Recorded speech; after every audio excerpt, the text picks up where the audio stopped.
Oh, good day, my friend. Come in, come in. It's good to see you. Would you like some coffee?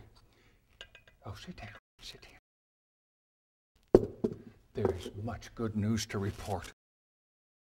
Do you remember last December, Senator Henry Wilson of Massachusetts proposed a bill in Congress for immediate emancipation of slaves in the District of Columbia? Well, after considerable heated debate, that bill successfully passed on April 10th. On the 16th, the slaves in the District of Columbia awakened as free men. Little did I dream back in 1849 when I proposed to abolish slavery at this capital that it would be so soon accomplished.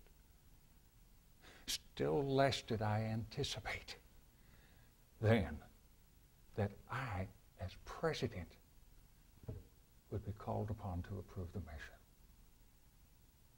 And is it not remarkable, as Congressman Bingham observed, a year ago, slavery opened its batteries of treason on Fort Sumter at Charleston.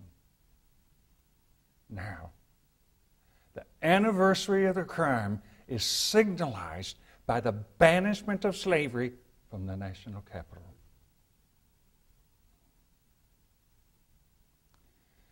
I have never doubted the constitutional authority of Congress to abolish slavery in this district. I have long desired to see the national capital freed from this institution in some satisfactory way. I am gratified that the two principles of compensation and colonization are both recognized and practically applied in this act. I think John Sherman, during the Senate debates, put it very well. I was just reading this morning. He said, "If it is our duty to emancipate these slaves, it is equally our duty to give the Negroes the right of choice, whether they will live here in a land where they will always be treated as a subordinate race, or to try the experiment of freedom in another more favorable clime." I think it is a just idea that we as a nation owe these people the obligation to allow them, if they wish, to develop their freedom and their capacity to govern themselves in a country where they will not be met at every step with caste and prejudice, hate and contumely, where they can exercise no political rights, where they cannot vote, where they cannot serve as jurors, where they cannot exercise any of the rights of free men. When you give Negroes freedom in this country, you give them freedom stripped of everything but the name. You make them free men without the right to govern themselves. At least now, they have a choice. Of course, because of this, popular interest is now divided between events in the field, military, and the coming fall election. A year ago, the line of partisan division was practically obliterated in the loyal states. The whole people united in support of the war. Now, the progress of events has largely changed that once auspicious unanimity. With the proposal of compensated emancipation in the loyal slave states in March, and the April emancipation of slaves in the District of Columbia, political divisions and interest in who are to be elected next fall has ascended to new heights. But the progress of our arms, upon which all depends, also tells of good news.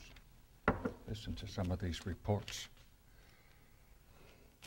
March 23rd, we had a Union Army victory in the Shenandoah Valley at Kernstown. April 5th, the first major action in the Peninsula Campaign began with the siege of Yorktown, Virginia, under General McClellan. April 7th,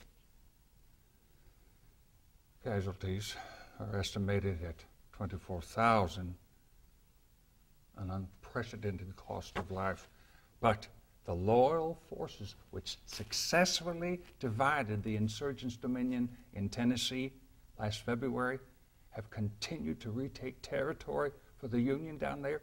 Presently, 100,000 federal troops are prepared to march into Corinth, Mississippi.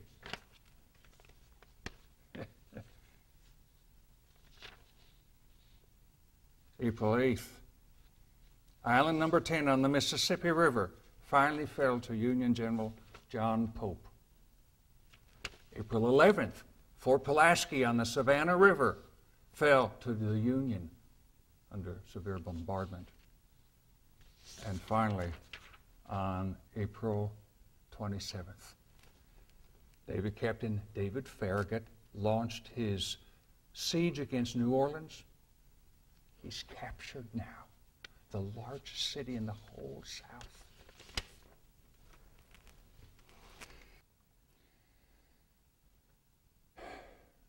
And on the personal note, Mrs. Lincoln is doing some better. Presently, there are over a dozen Todds in the house of the Edwards breed from Springfield. A few days ago, a portrait that we had taken of Willie before he died last February was finally delivered. I don't think she's seen it. Daddy is quite pleased himself. 2 little ambassadors came to visit him permanently of the white rabbit breed.